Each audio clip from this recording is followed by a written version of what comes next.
This is the screencast for section 6.4, example 3, radioactivity and half-life. If you remember from pre-calc or your science class, half-life is the time it takes for half of a substance to decay.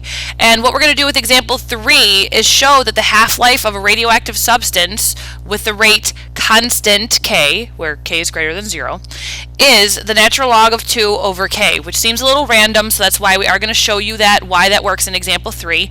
And then in number 21, the now try problem will then give an application of that. Alright, so example 3 first, finding half-life. So the goal here is to find the half-life of a radioactive substance with decay equation y equals y sub 0 e to the negative kt, and show that the half-life depends only on k.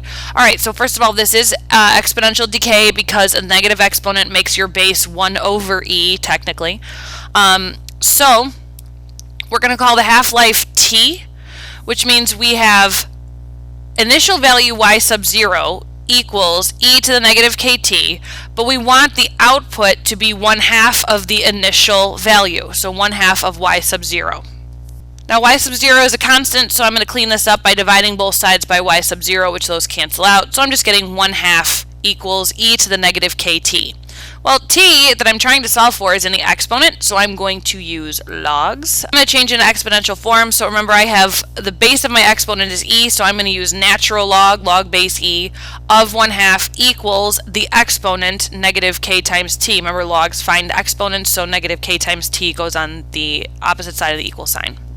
Now again, I'm trying to solve for t, so I'm going to divide both sides by negative k, and I get the natural log of 1/2, which is really 2 to the negative 1 over negative k. And if you remember that log property, an exponent within the log can be brought out as a coefficient. So now those negatives cancel out, and t does equal the natural log of 2 over k. So the half-life of a substance is the natural log of 2 divided by its k value, and its k is the coefficient of t. So let's look at an application of this. Number 21, the now try problem. The radioactive decay of SM151, an isotope of samarium, can be modeled by the differential equation dy dt equals negative 0.0077y, where t is measured in years. Find the half-life of SM151.